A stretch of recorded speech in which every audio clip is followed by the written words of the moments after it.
Welcome, everyone. Thank you for joining us today. My name is Alina Daus, and I'm a content producer here at Methinks, and I'm the moderator for this session today. For today's webinar, our user researcher at Methinks, Candise Larry, will be talking about the best research practices for international user research. Hi, Candise. Hi, Aline.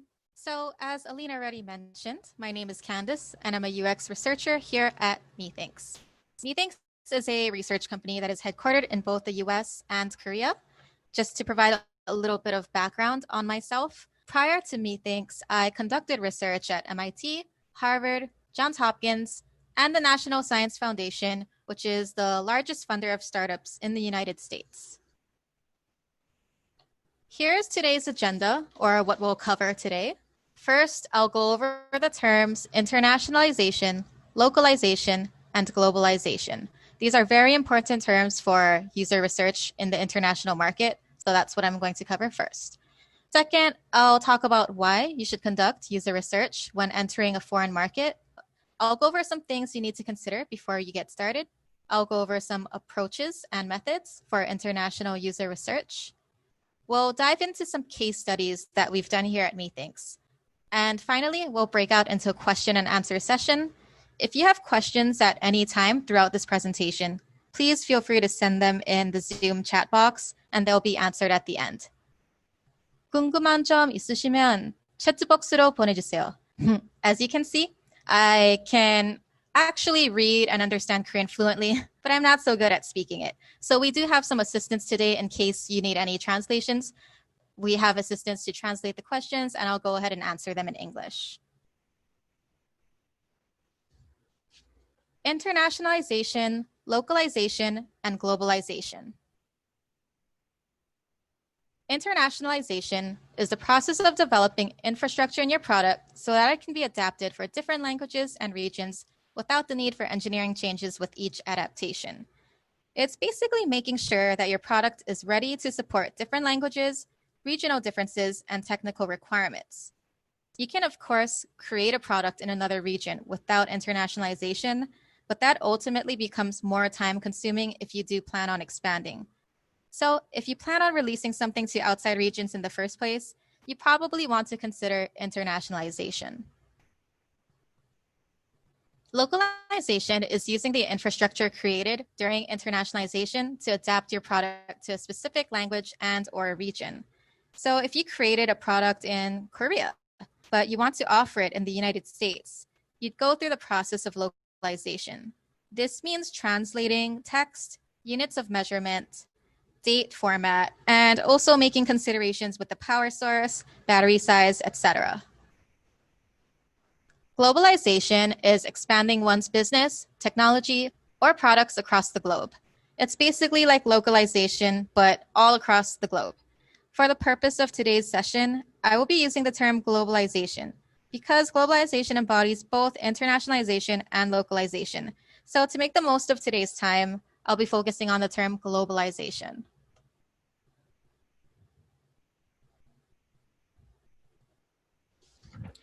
We probably generally understand why user research is important. Before investing a lot of time and money into development, you need to speak to your users to understand where the development should lead and what pain points you should address. Otherwise, it's very likely you'll create something that doesn't serve the users in the way you imagined, and then users complain, not enough people buy the product, and then you have to redo the development. User research helps you mitigate these issues, but let's talk specifically about why user research is important for globalization. People are complex and diverse. For globalization, it's not enough to just translate languages, translate the date format, make sure the battery size and power sources match the region. Those are essential, but when you're going into a different region, you don't only have a different language, different electricity standards, etc. You have an entirely different culture and a completely different customer segment. Even within a single country, let's say the United States, it's not likely that CEOs or entrepreneurs in the US know what every single person in the US wants. People have very different needs as you go from state to state or even city to city. And even within one city, people have different wants and needs in a product. That's why Even at the local level, we always conduct user research. We want to get perspectives of real people who might use the product, and we don't want to depend on intuition or our best guesses when doing something this risky.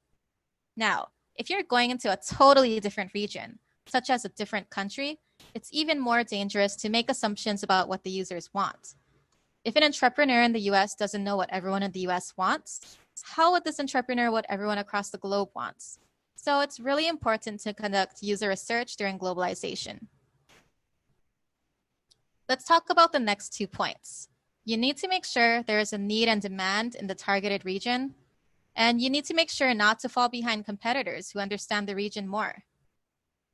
Because people are so different in other regions, you want to make sure there is a demand for what you're trying to bring. A misconception is that startups fail because of poor product. However, if you look at this graph, only 17% of startup failure is accounted for by poor products. Most of the time, startups fail because of a lack of market need. So conducting the user research will help secure your success in 2 ways. It will save you from spending money if there is no need for the product in that region. And if the need is established, it will help make sure your product fits that need. Successful companies always conduct thorough user research. In the case that you have competitors in your market, user research will also help make sure you do not fall behind competitors who have done their user research. Well done user research can actually give you an edge above competitors.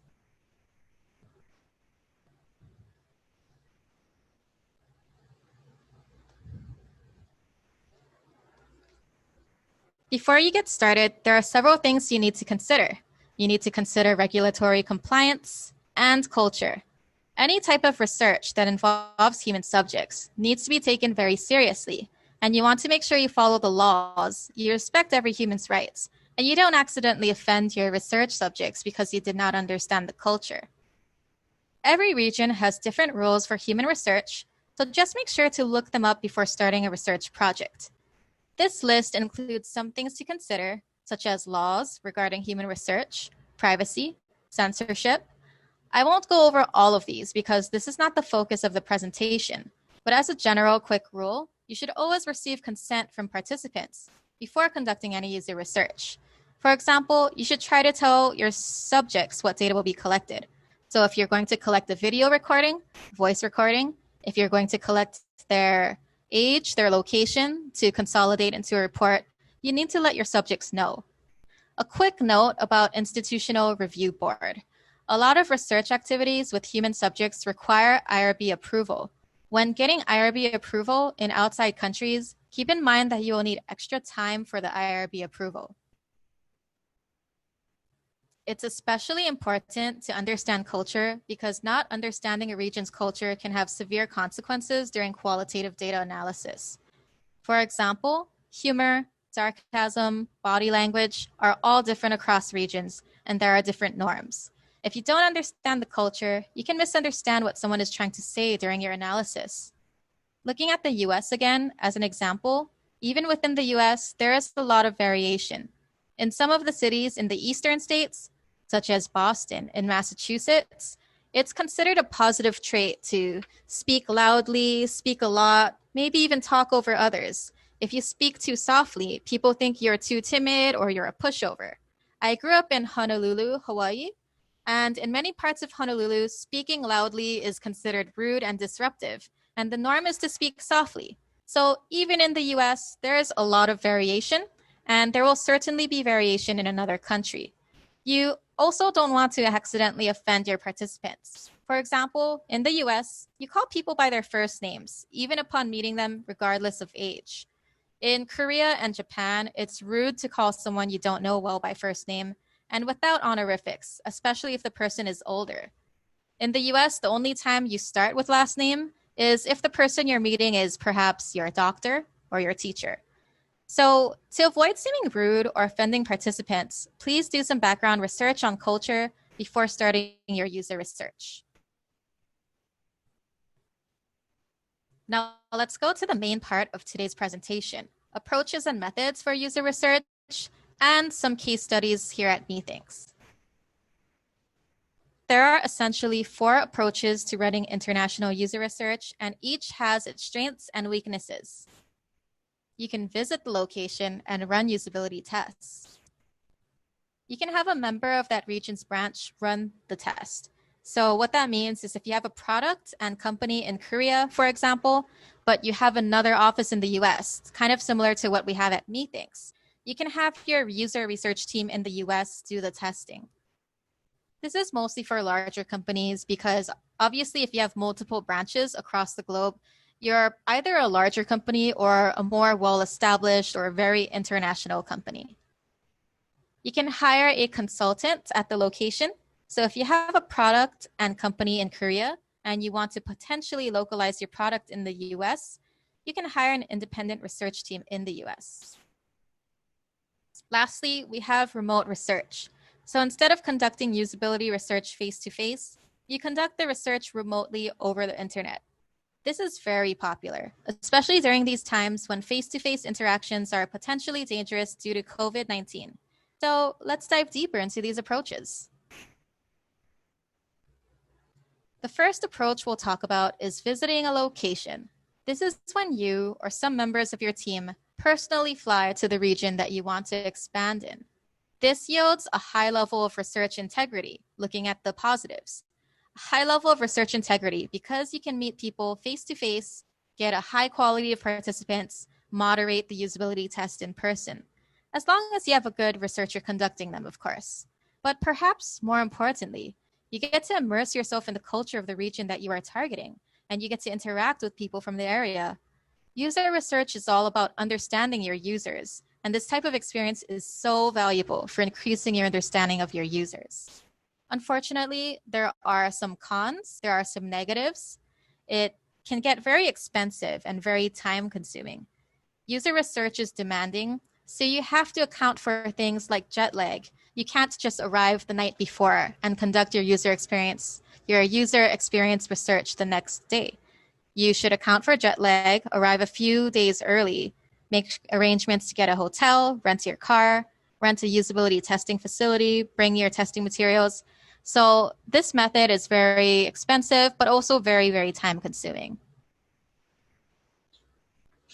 Next is regional branch user research. This option is for those who have offices in their local region as well as the target region. For example, Microsoft has offices all over the world. If the US Microsoft team wanted to conduct research in Japan or Thailand, like they wanted to localize something, they simply have the researchers in those offices do it. Similar to visiting a location, this yields a high level of research integrity because the researchers are in the actual region. You can get high quality participants, and the researchers there are immersed in the culture of the target region. However, many companies do not have multiple offices established in different parts of the world, especially new startups. So this option is mostly reserved for companies that are more developed and established. Consultant research is when you hire an independent researcher to do the user research for a company. This is a great potential option for startups that do not have in-house researchers. So let's say you're a new startup. You only have maybe 2 or 3 people in your team and none of you are researchers. You also don't really have the funds and time to add a new member to your team, but you have some essential user research to do. You can hire a consultant. Like other forms of in-person research, consultant research has a high level of research integrity. It's also convenient because you can hire the consultant that fits your needs. Let's say you want to do a globalization project in Japan and China. You can hire researchers that live in Japan and China. Nobody has to fly or travel, and the consultants will already be familiar with the languages and cultures of the areas. Lastly, consultant research has the benefit that you have a lower chance of bias. Now, if you have really good user researchers on your team, the potential for bias should already be minimal. But it can be hard to hire very good user researchers, especially if your company is just starting out. An improperly trained user researcher may bias the results because of his or her personal attachment to the product being researched. Consultants are not likely to go into the research biased because they are not researchers for your company. They're independent researchers. Unfortunately, this approach also comes with cons. It can be expensive, and A big con is that consultants are not as familiar with your goals and product as people on your own team are. So you will need to put some time and effort to communicate very clearly with the consultant. Even so, there is a higher possibility of miscommunication with the consultant as opposed to having an in-house researcher. And of course, a common question I get is, what's more expensive, hiring an in-house researcher or hiring a consultant? That really depends on a lot of factors, such as how often you're doing the research and the technical aspects of your research. Is it very involved? Is it longitudinal? Does it require a lot of tech aspects? Or is it a simple interview? So it's not really easy to answer the question as to if it's more or less expensive. However, it's important to consider the conveniences that come with consultant research. Last is remote research. Remote research is when you use a platform to conduct the research with users over the internet. You can use screen share options to see the user's screen. You can use webcams to see the user's face. And you can even host surveys and collect quantitative data remotely. It's important to note that in a lot of cases, in-person user research is preferred. You can gauge the participants' emotions better in person, and you can also immerse yourself more in the mindset of the user. However, it's not always feasible to do in-person user research, especially when you are trying to globalize a product. As I talked about over the last few slides, globalization research can get really expensive and time-consuming. Also, safety with in-person and global interactions is an important consideration right now because of COVID-19. Let's go over the pros of remote research. Remote research tends to be cheaper and faster than other forms because there's no traveling. It's also safe. It's safe because there isn't in-person interaction, and it's flexible. You can do it independently by borrowing a remote research solution, or you can hire a researcher, a consultant researcher, to do the remote research for you. Unfortunately, as mentioned earlier, the convenience of remote research does come at the cost of some cons. During remote research, it's hard to find high-quality participants for your studies, since a lot of times you might not get to actually meet them before the study. With in-person research, oftentimes you're either recruiting in person, or if you're not recruiting in person, if you're recruiting virtually, you still get to meet your participants before you conduct your research when you're taking them into the user research lobby, for example. You can gauge participant quality and fit before you even conduct the research, but this is not quite possible to some extent with remote research. Of course, you can chat with them virtually, but it's really not the same as meeting them in person. Participants are also more likely to put a minimum amount of effort in the study because there's no researcher facilitating in person. A very big thing with remote research is that you can only see the subjects with a webcam at best. And what you're going to see through a webcam is not as accurate and detailed as if you were to see the person in real life. So you might lose some valuable data on body language or demeanor or tone. And since no one on your team is traveling to the region, you might end up understanding the region less.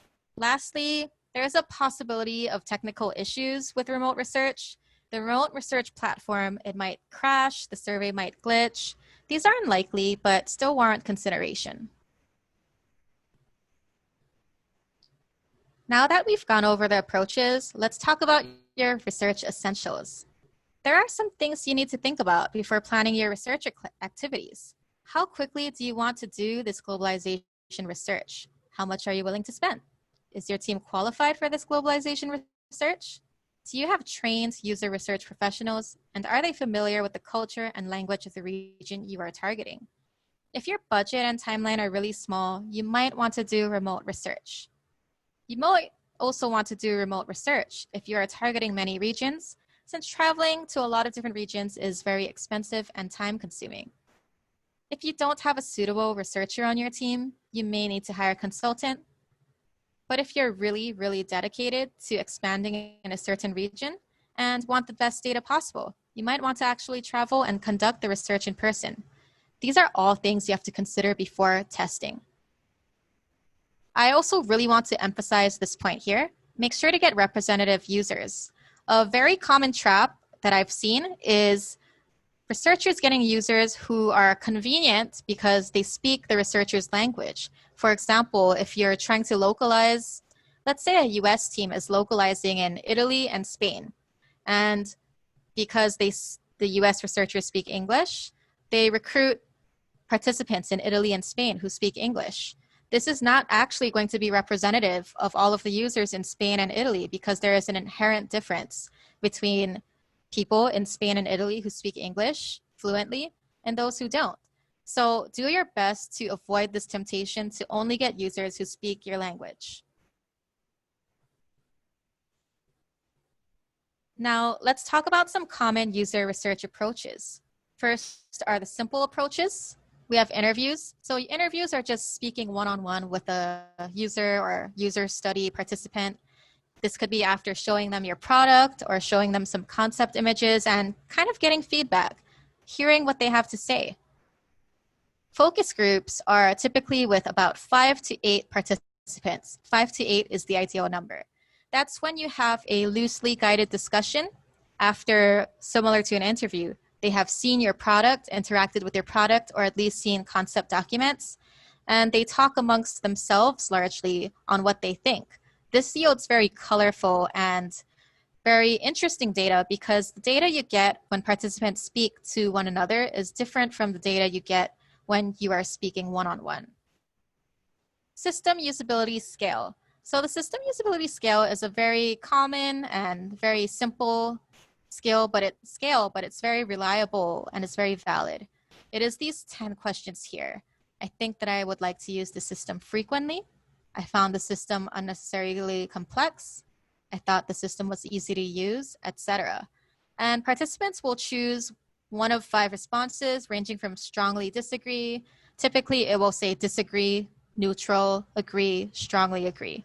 So this is the system usability scale. It will give you a gauge. There's a very simple calculation after you give this to participants. It will give you a gauge of how valid or how usable your technology is. Sorry. Advanced approaches. So advanced surveys. These are surveys that ask more complicated questions that may require some sophisticated quantitative analyses. Usability test. These are the backbone of user research. It consists of participants actually using your product. And one common, relatively inexpensive and useful technique is the think aloud study. During a think aloud study, participants complete tasks with your product while narrating their thoughts. I'll show you an example later during this presentation. However, there are a lot of different ways to conduct usability tests. For example, you can have your participants interact with the product and then give them a survey after. Or you can have participants interact with the product. So you can give them a test, a pre-test and a post-test to see how much they learned or how effective the product was. There are really endless ways. You can also provide a couple of different versions of a product and have participants give their feedback. So there are really, really endless ways to conduct the usability test. Longitudinal test is a test that takes place over a period of time, whether it be days, weeks, months, or years. It's useful for determining users' usage of something over a long period of time, as opposed to during a single session, and can also help you gather other types of data, such as the network stability of the product, what times and days users use the product, and whether attitudes toward the product change over time. Again, there are many user research approaches beyond this slide. However, this list is a really good starting point. And one thing that I want to point out is regarding the simple approaches. The simple approaches are not simple in that they're less effective. They're just as effective and just as useful as other approaches. And in fact, you'll almost always have to use these approaches. They're called simple because they require fewer resources in general. And you should always have a user research professional who is knowledgeable in psychology, human behavior, human-computer interaction to plan these projects to reduce bias and to really yield meaningful data. Not anybody can do these.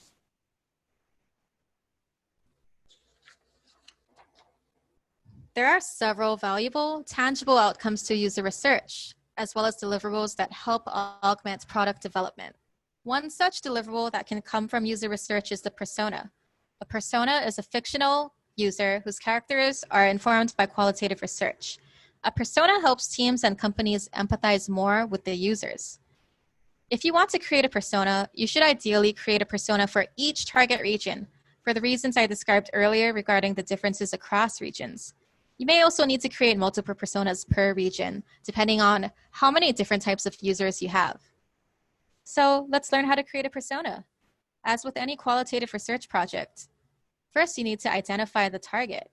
What occupation does the target have? What's the target's approximate age group? Region. Next, conduct qualitative research, such as interviews, focus groups, etc. Try to learn as much as possible during this phase, such as what the user's pain points are, what features the users really need in the product, how old the users are, what level of education, etc. Next, analyze the data. Find themes in what the participants said during your qualitative research. Then, use the information you gathered to generate the components of the persona. The persona is a fictional character, remember that. And this persona should embody all of the elements of a prototypical user. So how old is the persona? What is the persona's job? What is the persona looking for in this piece of software or hardware product that you're creating? Don't worry if this is confusing, because I'll present an example of the persona creation process shortly. But for now, let me show you what I mean by thematic analysis. One moment.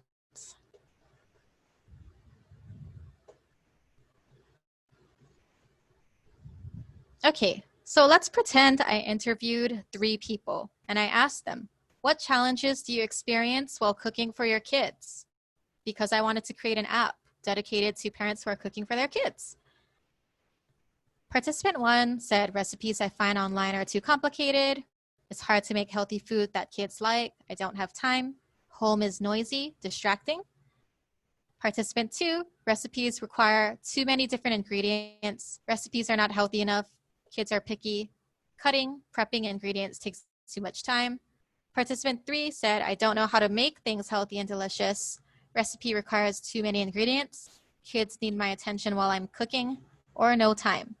So what I mean when I say thematic analysis is really looking at what all of the participants said. Note that these are color-coded by participant, and organizing them in a very natural way. So let's take this. Recipes I find online are too complicated. It's hard to make healthy food that kids like. So far, what participant 1 said, they seem like separate themes. Don't have time. Home is noisy and distracting. Let's look at participant 2.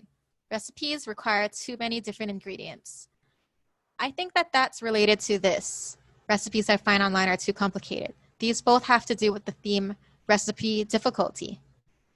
Recipes are not healthy enough. I think that might be related to this. Hard to make healthy food that kids like. Kids are picky. That also might be related to this. These here are related. Healthy to make healthy food that kids like. You know what kids like, and kids are picky. Cutting, prepping ingredients takes too much time. Don't have time. I believe these are related. Let's go to what participant 3 said. I don't know how to make things healthy and delicious. It's related to this here. Hard to make healthy food that kids like. Recipes require too many ingredients. It's related to these here, with recipes being too difficult, too complicated, having too many ingredients. Kids need my attention while I'm cooking. That might be related to this. Home is noisy / distracting. Kids need my attention while I'm cooking. Both are related to distractions. And no time, obviously here. So see how you can organically organize themes like this? This is the theme recipe to recipe difficulty. Time, distractions. And this is a little more difficult, and this is something that happens sometimes. This is a theme that kind of is about kids being picky, kind of about making things healthy. So you might want to get more data when you have a bit of an ambivalent theme like this. But that's how you would organize data after interviewing participants. Let's get back to the presentation. Sorry.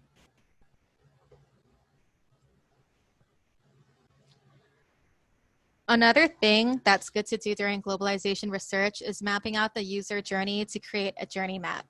Similar to personas, information from a journey map comes from qualitative research. You have to talk to users, learn about their goals, expectations, pain points, see them interact with the product.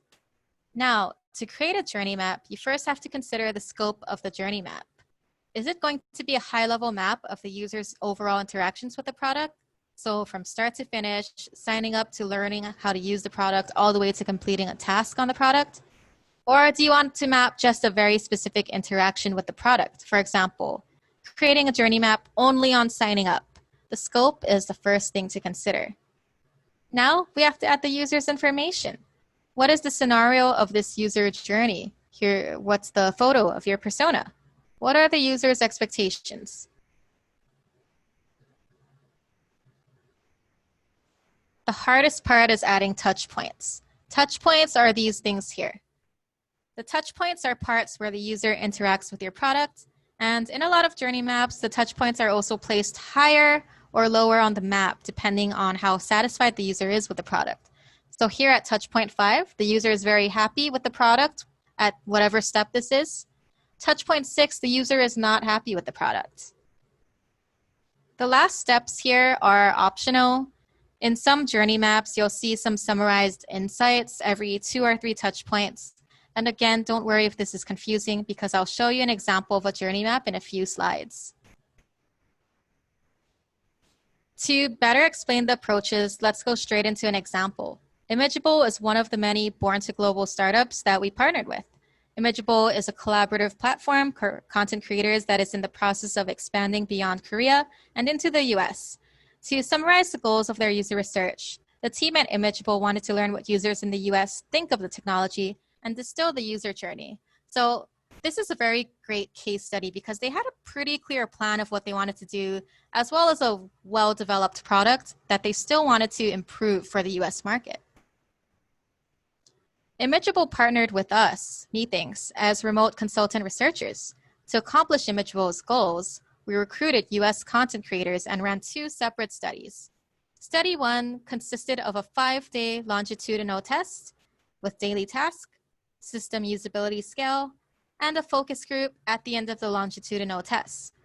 Study 2 consisted of 4 Think Aloud sessions. During Study 1, by the way, don't worry if you can't read this. This is not important to read this. But during Study 1, we had 8 participants use Imageable for 5 days while completing daily tasks in the platform. I designed a set of tasks that real users would go through while using Imageable. I was the researcher and facilitator. So throughout the longitudinal study, I helped troubleshoot, answered clarifying questions, etc. This was all done remotely. So I sent the instructions, I answered questions, and I facilitated this project over the internet. At the end of the 5 days of testing, the participants got together in a focus group and discussed their thoughts on the platform through a loosely facilitated discussion. After the discussion, which I recorded, I rewatched the focus group and wrote down interesting quotes and summarized statements on virtual sticky notes. The quotes are color-coded by the participant. So participant 1 is pink, participant 2 is blue, participant 3 is light pink, etc. After writing down all of the quotes and summaries, I looked at all of this at one time and naturally organized them into themes using software, similar to what I demonstrated earlier, but obviously with a lot more notes. Study 2 was the Think Aloud study, and here's a clip from a real Think Aloud session. We anonymized the participant's face for privacy reasons. In this example, the participant is working on a task called Create a Folder. Okay, I see in the corner there's a folder icon, but when I mouse over that icon, it says Create a Channel. So I don't know if that's what we're looking for, so I'm going to look elsewhere. I do see that there's Upload Asset, which would allow me theoretically to maybe upload some videos and photos. So I'm just going to upload a sample video that I made before this session. And it's a video called Demo. We'll see how that works. I'm trying to look for some progress bar so it can show me how much of it has been uploaded. As you can see, This participant did a really good job narrating all of his thoughts and processes as he was trying to complete the task. And it's very easy to see why this is very useful if you're trying to improve the usability of your product.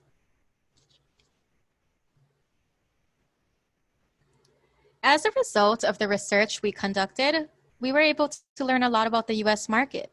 We created a persona, Chris, who is a 28-year-old videographer. She has high levels of proficiency with software and social media and medium levels with the internet and mobile apps. She uses the laptop, tablet, and mobile. And again, remember, this information is fictional. This character is fictional. But all of this information, such as age, proficiency, devices, is based on the collective information I obtained from all of the participants during the longitudinal study and focus group, as well as the think alouds. Also based on the longitudinal study and focus group and think alouds, I've outlined her goals and her frustrations. These goals tell the Imageable team what Chris wants to accomplish with Imageable, and the frustrations talk about her pain points without something like Imageable. Here is the journey map that is based on all of the qualitative methods I used: longitudinal, focus group, and think alouds. This is a simple journey map, but other journey maps can contain more information. Here we have the main character again, Chris. We have a scenario in which she would use Imageable and her expectations. She wants it to be easy to upload and organize videos, get specific video feedback from collaborators, can compare her videos. Here we have basic blocks describing separate phases of the user journey. In this case, we have onboarding, asset organization, communication, comparison. Down here, I've added some touch points that correspond to different actions. The touch points, again, they move up and down with increasing or decreasing user satisfaction.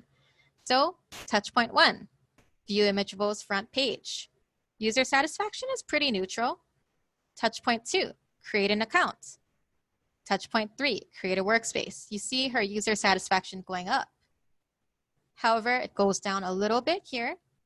Create a channel, goes back up here. So basically what we can gather is this step here was maybe more challenging or less intuitive, whereas this step here, upload assets, was easier again. You can see how the user satisfaction goes up and down. And I also added some quotes based off the user feedback. I also want to emphasize that here at step 5, the reason I included this touch point is that users here were commenting that Imageable is very clean and easy to navigate. That's why satisfaction went up. Remember, journey maps don't have to look exactly like this. There are components you can add or omit as fit for your particular technology and research. This is just a simple journey map format that you can kind of fit into most situations. I want to briefly study another case study, and I want to briefly talk about another case study, and for confidentiality reasons, I can't tell you the name of the client or the product.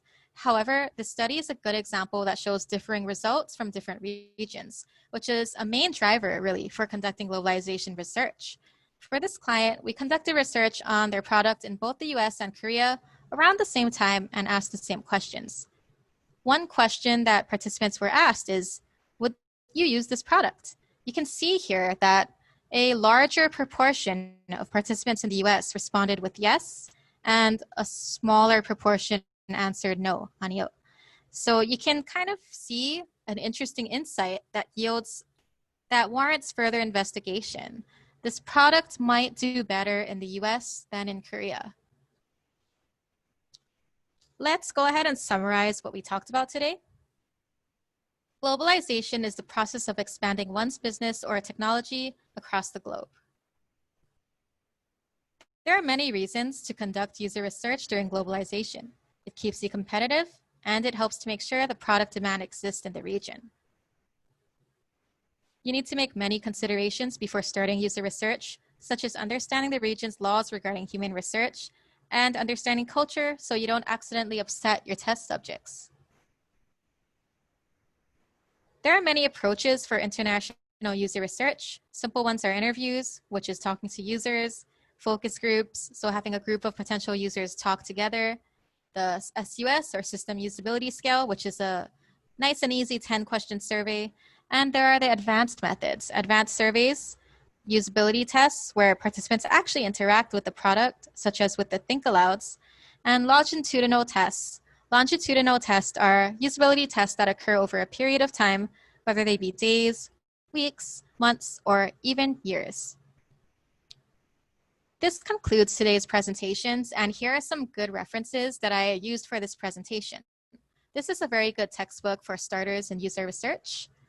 These two articles are from nngroup.com, pretty good resource on user research, and nsf.gov. So I work for nsf.gov, and a lot of the knowledge that I presented to you today, I learned from NSF. And you can also see what other startups are doing and read the news here. So it's a very good resource. And with that, I'd like to open it up to questions and answers. Thank you. Great, thank you, Candice. So now, as you mentioned, we will be answering some of your questions. So let's start answering. Okay, I will read the complete message. So he or she is mentioning, I was lost shortly during your advice about being careful when calling someone with their last name, which I vaguely recall one should use it when they are doctors or professors. Could you clarify your advice more? Sure. Let me go ahead and go back to that slide. It's kind of in the beginning. Okay, so that was my little tidbit on cultural understanding. So that was really a sub point. The main point is to make sure you understand your culture, but what I was specifically talking about there is in the United States, when you meet someone, you generally call them by first name. The main situations when you don't are if you're meeting someone and that person is a teacher or a doctor. Otherwise, you call people by a first name, even your boss. In Korea and Japan, for example, you call people by their last name until you're very well acquainted, and they generally can't be older. Like, if you're going to call someone by a first name, they're generally going to be around your age or very close to you. So that's what I was talking about. Great, thank you. So let's move on to the next question. Can affinity diagram be used during survey analysis or hardware research analysis? Sure. Hold on, let me get to that slide. Okay, so an affinity diagram, you can use it when you're creating a survey if the survey is open-ended.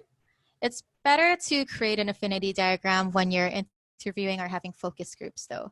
And it doesn't matter if it's software or hardware, as long as you're getting real open-ended feedback from participants. Awesome. So next question is there a good way to set up personas? Is there a good way to set up personas? Actually, let me go back to the example persona. So to get a persona, a common question I get is where these pictures come from. So these are really stock photos or models. You have to give your persona a name, an age, occupation. These three are really important. And these are usually based off of the people you gathered while you were conducting user research. And another good thing to include are making sure you have the goals as well as the frustrations. And remember, the persona is a fictional character. What they basically do is help you to empathize with the user because it's easier to understand the user when you kind of have this face, this character in your mind. But otherwise, the persona is pretty adaptable. You just have to make sure it represents people you actually talked to. Got it. Next question. Startups without professional user market researchers, would you recommend to hire a local consultant though it's expensive? Could you repeat the question? Sure. Startups, I think it looks like this person means that it's coming from a startups without professional users and market researchers. It's asking, would you recommend to hire a local consultant though, even if it's expensive? That depends on how much research you're going to do. If you're going to be doing user research for the long term all year, I would actually recommend you hire a researcher and try to get a researcher on your team. But if you're only going to conduct research, let's say initial, like you want to do initial user or consumer research, you might want to do a consultant because you can make a flexible contract, like consultant for 3 months or half a year. So it really depends on your goals. And the same person is asking, also, because you have mentioned the attachment, it seems not really a good idea to hire our own user researcher. Moreover, and that user researcher will perhaps limit the knowledge depending on the regions. Yes, that's a very valid concern.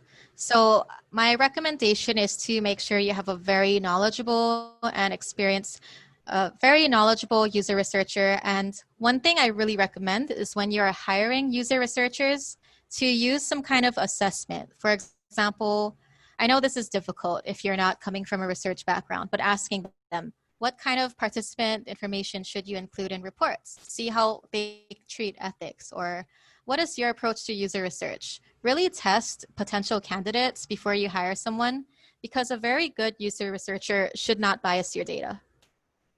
Got it. So next question regarding persona, very interesting topic. Other than B2C, which means, or B2B, please advise us a good way of making good persona B2B customers. A persona, so personas are, if you're using them for B2C, they're going to be only internal. Only your own team will use personas to keep focused on who they're creating the product for, why they're creating the product. For B2B, and this is something we have experience with at methinks, create a persona. So let me show you the persona I created for Imageable. I recommend creating a persona that's clear and concise. So it's very clear when you're looking at this, that persona. So a lot of users are going to be videographers, maybe around their late 20s age, give or take a few years, and that these are the frustrations the users have. So Chris does not have opportunities to sit down and speak with her clients face to face. Videos are too large to email, etc. Just if you're creating a persona for B2B, have something that's one, easy to understand, and two, shareable. So it shouldn't contain confidential information if you're going to share B2B. Perfect. Okay, so another question is, what are the benefits of creating a journey map? The benefits of a journey map and persona are similar, is it keeps the team focused on what they have to improve on. So a persona helps you keep focused on who you're creating the product for. A journey map keeps you focused on what you might want to improve or what's going really well. So Imageable had a lot of things in this case going very well. The UI is very clean and easy to navigate, etc. But also here at Touchpoint 8, users had a hard time figuring out how to do something. Or over here, users had another difficulty figuring out how to do something. If you do user research, you'll end up with some type of report. And reports are valuable, essential, but teams don't really want to sift through the report every time they're working on something. A journey map is a quick thing that you can look at and be like, okay, I remember Touchpoint 8, I have to fix Touchpoint 8. It's basically a quick way to stay focused. Interesting. And earlier on, you mentioned that before starting a research project, you need to request an authorization. Can you tell us a little bit more how does this work? So I think the person's talking about consent. So let me go back to that. Consent for research. Consent.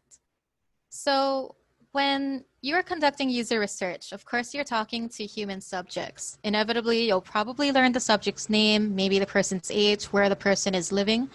And a lot of times you collect data. So you might record them during the interview for a future reference, etc. You need to get consent. What this means in general is asking them. It's good to ask them in writing. It's good to have a consent form. Asking them if you have permission to record this data and letting them know what the data is going to be used for. Got it. We have a few more minutes, so we're going to keep answering some more of your questions. So next question is, what criteria does the detail of a persona's profile set? Should there be multiple personas? Let's go back to the slide. Yes, you should have multiple personas in general. So a lot of times when you're starting user research, again, this depends on a product. So let's say a product as broad as Microsoft Word, so creating documents. You probably want multiple personas for that because it's used in many different regions for many different purposes. You might want persona 1, high school student. High school students use Microsoft Word for school. Persona 2, business executives. Business executives use Microsoft Word to type up their reports. Or persona 3, college students. College students use Microsoft Word. How often do they use it? So each of these 3 personas, high school students, business executives, and college students, they're different. They use Microsoft Word for different purposes. They use it at different frequencies. They invest different amounts of money in general. So for a high school student, they're probably not buying it. Their school might be buying it, or a parent might buy it, and they're probably getting it at a different rate, due to student discount. Whereas business executive, they might buy a more expensive version, like a premium Microsoft Word suite. So it is important to have different personas, especially if the different user groups are very different from each other. Interesting. And do you have any tips on how to effectively communicate with consultant researchers remotely? So when you're contacting a consultant researcher, a lot of times consultants will send you a form to fill out. This form will ask you for what your product is, details about the product, what your goals are, timeline, how many participants you want for this research, what software, what hardware is supported. So for example, is it only for Windows? Is it only for Mac? Is it only for iPhone 7 and beyond? In general, a consultant should have this form prepared. If they don't, though, my general advice is to tell them everything. Go overboard. Tell them the history of your product, what this product is for, what your goals are. You really can't over-communicate with the consultant because it's very important the consultant knows your product's capabilities as well as your goals very thoroughly. And a pretty common issue is the consultant doesn't give you an intake form. You might have misunderstandings of the goal or misunderstandings about the product's capabilities. An example, one time I was conducting user research for an iPhone app, and they didn't specify that it only works on iPhone 6s and beyond. I recruited participants who use iPhone 6, and I wasn't able to conduct the research with them because the software didn't work for iPhone 6. So really just give all the information you can. Got it. And we have time for one more question. And the question is, how can creating a persona drive business decisions? I touched on this briefly earlier, but just to kind of refocus on the purpose of the persona. If you conduct user research, whether it be consultant or with an internal researcher, the end product will be a very long report with results. And maybe a couple of high up executives will read it or skim through it, but it's very unlikely the whole team is going to look at it. Having a persona is a concise way to see who is the user, what kind of concerns they have, what they're looking for, what their goals are. It's just basically a way to keep the team focused. And this drives the team in an unexpected ways because it creates empathy. Even though this is a fictional character, you're thinking, wow, this is Robert. He has these goals. I really want to accomplish these goals for him. So it's basically a short, humanized user research report. Got it. We have a very regarding consultant research, so I'm gonna ask you that and then we can finalize. Is regarding consultant research, what if his research paper doesn't meet our expectations and the contract period is almost expired? How can we fix the problem? It's good to be transparent because more often than not, consultants are more than happy to make sure you're satisfied with the research. And you can consider an extension or And this problem should be mitigated if the consultant is experienced and reputable. In a lot of cases, they might be able to clarify why the report does not meet your needs, but otherwise it's really just communication. Perfect. So with that, we finalize our webinar. Thank you so much. And please feel free to contact me or contact Methinks if you have any additional questions. Thank you. Great. Thank you, Candice. Thank you all for joining us today. If you would like to rewatch this webinar session, we will have them available on the Methinks webinar section in our website. Have a great day.